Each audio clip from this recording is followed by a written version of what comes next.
মনে রাখবেন, রমজানকে যে কদর করে না, রমজানেও যে গুনাহ করে, রমজানেও যে জাহান্নাম থেকে বাঁচার চেষ্টা করে না, রমজানেও যে জান্নাতের আমল করার চেষ্টা করে না,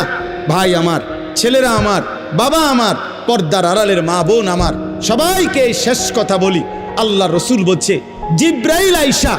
রমজানের শেষ দিন নবীজিকে আইসা বলে গেছে, ইয়া রসুল আল্লাহ, এত বড় রমজান পেল, ইফতার, সাহারি, তারাবি, এতেকাফ, শবে কদর, প্রতি ঘন্টা মিনিটে এত মাফ নেওয়ার সুযোগ থাকার পরেও যেই নাফরমান জাহান্নাম থেকে বাঁচার চেষ্টা করে নাই, গুনাহ থেকে আল্লাহর কাছে মাফ নেয় নাই, জান্নাতের জরুর আশা পূর্ণ করতে পারে নাই, আমল করতে পারে নাই, খোদার কসম নবীজি বলছে,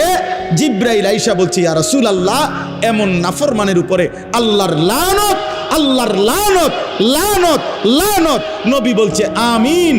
আমিন। মানে নবী বলছে, হ জিব্রাইল, আমিও বললাম আল্লাহ, এমন লানত আপনি কবুল করেন এই নাফরমান উম্মতের উপরে, আমি নবীরও লানত।